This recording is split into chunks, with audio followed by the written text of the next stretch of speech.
Hey folks, welcome back to the channel.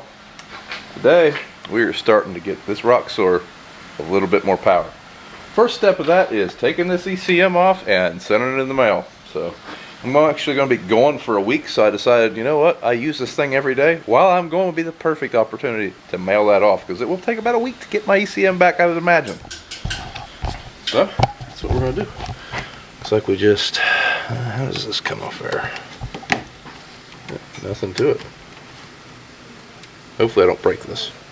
That would irk me. Alright, so the first step is taking this connector off. You really got to pull back on that. So just be delicate if you're doing this, so you don't break that. Now looks like I got to take these 4 bolts off. Here, and she'll pop right out of there. Alright, we got her. So get this thing in the mail, send it to Illinois, and whenever I get back home from vacation, we should have some fun. Hey guys, welcome back. Just got back from a trip. Got our ECM back in the mail, so that worked pretty well. It got there on Monday. They tuned it Tuesday, and it was back here by Thursday. So hard to beat service like that. Now this is coming from Calibrated Power, or I believe on Instagram they are Duramax Tuner. So check those guys out. They do Duramax custom tuning and Roxor tuning. So get this thing hooked up here, and got a couple other goodies from them guys in the box. I've got a, oh, dark in here. This is the old shop. Got a 5-position switch, wiring harness for that, and a boost increase valve. So for right now, I'm just putting ECM on there. I basically just want to get this thing moved to the bigger shop, so I got more room to walk around. And this used to be our farm shop, if you can believe it. Many moons ago, before my time. So ECM goes right there. This plugs in, and then the thing will run.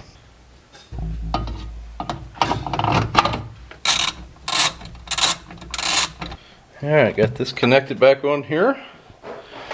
And yeah, I think we're ready to go. Now I am missing one of the nuts off the ECM. That's wonderful. What to do with it? Now, this thing's either in the hot tune or the stock tune. I really don't know. But like I said, we just want to get it out to the shop for now.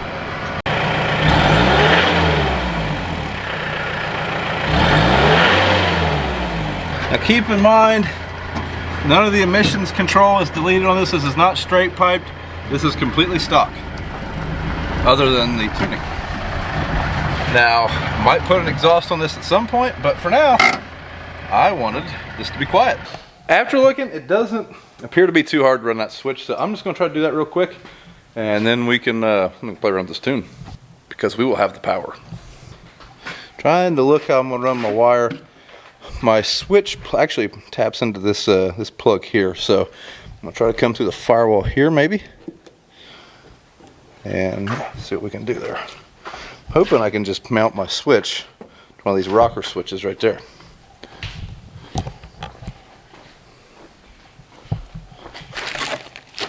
Alright, so we got our switch mounted right here.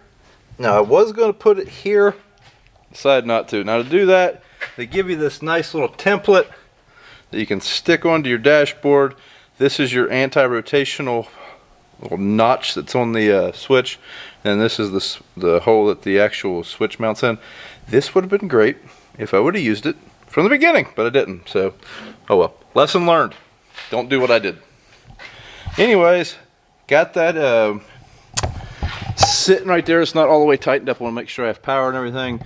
Ran my wire through the firewall here. Comes out right here. I'm going to zip tie this nice and neat up to here. We do have a little bit of extra wire that we will coil around, do something with. And then I got to connect these pins into the connector that plugs into there. So.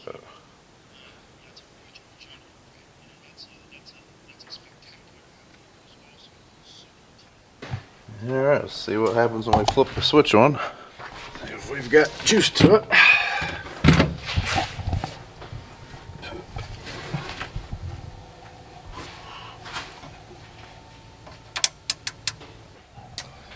Well, my switch might be installed upside down. Huh.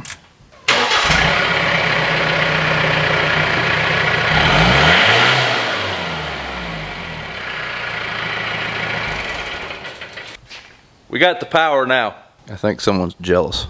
The windshield's at least gonna be clean though. Hey guys, welcome back to the Roxor project. Now yesterday I put that 5-position switch in and we reinstalled our ECM. Like I said, I thought I had a special guest coming. This is Ben from Farm Focus. Ben, you're kind of a dealer for Calibrated, right? Yeah. So you mind explaining how that relationship works? Now, like Calibrated has 2 different names, for example. I know there's probably gonna be a lot of people that are more familiar with the name Duramax Tuner. Yeah. Yeah, so they're Duramax Tuner on all the socials, because that's where they started doing Duramaxes, and do a great job with that. But then expanded into all the different other platforms, into agriculture and Cummins and Power Stroke and now the Roxors.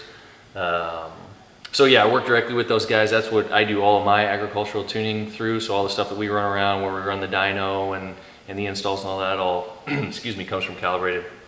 So when Calibrated started attacking these Roxors, I was like, man, this is going to be fun.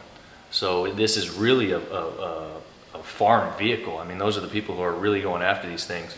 So it fits our brand perfect. So we wanted to get into them. So out here seeing you, learning about yours, visiting one of your local dealers, picking one up for ourselves, which is going to be cool. And we're going to start working on that one too.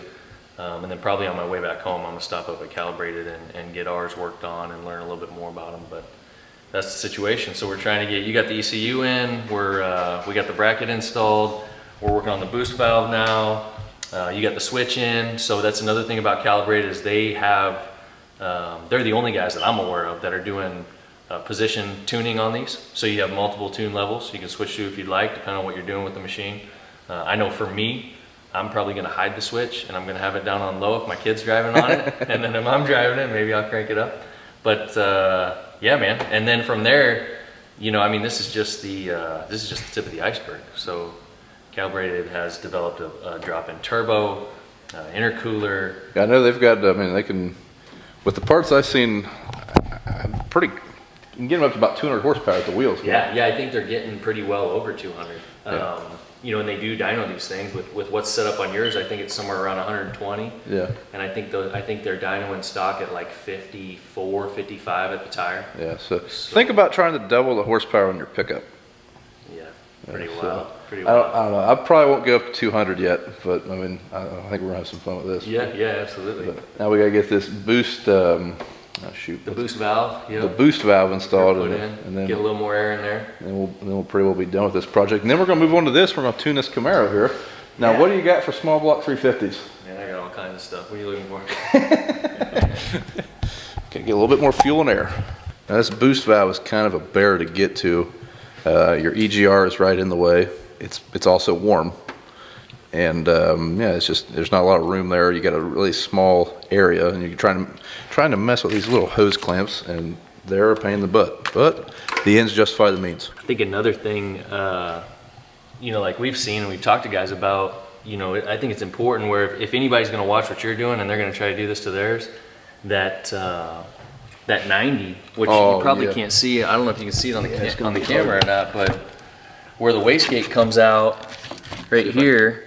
Yeah, you can see that. A lot of guys assume that this thing's coming straight out, so they're pulling this hose off and they're busting this nipple off, and then you got a mess on your hands. And no one likes cracked nipples. Yeah, that's from what we understand, it's about a $70 part, but the biggest thing, especially with COVID going on, is getting that part at the moment.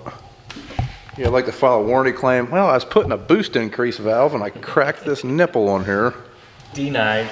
So right here we're trying to figure out how long this hose needs to be. The hose that came off of this is not very big. There's not enough room to put that valve in there. So the kit comes with more hose, but you don't want to make it too long because you're going to be into the block. You can melt the hose. And we've heard some people having issues with them kinking, so trying to get the right hose length. So that valve is installed. I don't know if you can see there. It's very close to the block right there. But if we shorten it up much, I think we're going to kink that line. And we don't want to do that. So hopefully that'll ride right there. So basically that valve is allowing us, it's basically allowing more vacuum to build before the wastegate opens up to build more boost in the turbo, right? Yep, exactly. Now I only knew that because he explained it to me right before I picked this camera up. But and that's the whole name of the game, because with the tune, you're going to be delivering more fuel. and you gotta deliver more air. Otherwise, you're gonna be super smoky. You're gonna build EGTs. You cause trouble with your turbo. So that's gonna help pump more air into the combustion chamber. Well, I think we got everything installed then. Like I say, performance-wise, these are probably the only upgrades I'm going to make. I don't want to put an exhaust on it just yet. I kind of want it to remain pretty quiet. So hopefully we'll get along good with this. Definitely feels more power. Has more power. You hit the skinny pedal and you go. Also, they were able to calibrate my tire size for my speedometer and odometer. So that's right now. I mean, when you change your tire size, I went up 3 inches in tire size. So that definitely threw those calibrations off. And yeah, so good stuff there. Also, the Roxors, the 19s, they come from the factory speed limited at 55. Not the case anymore. I'm pretty sure this one will run as fast as the gears will let it now, won't it? I'm sure, yeah. I mean, I don't know if there is a speed limiter on it anymore, but also, I mean, if you have something else you want them to do, I'm sure with the way these ECMs work, I mean, you can probably have them tailor it to what you want to do. But one of the other big things that guys are doing is gearing in the axles, and you can program for all that as well. Okay, yeah. Well, that's like I was telling Ben, one upgrade I would like to do maybe this winter is re-gear this thing to a lower gear, in which case I'd probably be sending that back to, have my speedometer and everything worked, and my tunes would be, probably have to retune it then, wouldn't they? Yeah, you'd have to change it for sure. Yeah, if you want all that to be accurate. Yeah. Yeah, but no big deal. Now we can get on to the tuning the 67 over here, and thanks for watching, guys. And so yeah, I mean, if you're looking to get more power out of your Roxor, I'd definitely give Calibrated or Farm Focus a call and fix you right up. One thing I forgot to mention in this video, Farm Focus is who takes care of all of our merchandise. So if you would like some Farm Focus attire, some Millennial Farmer attire, Fast Ag, Welker Farms, there's a whole list of people, and my attire, check out Farm Focus's website.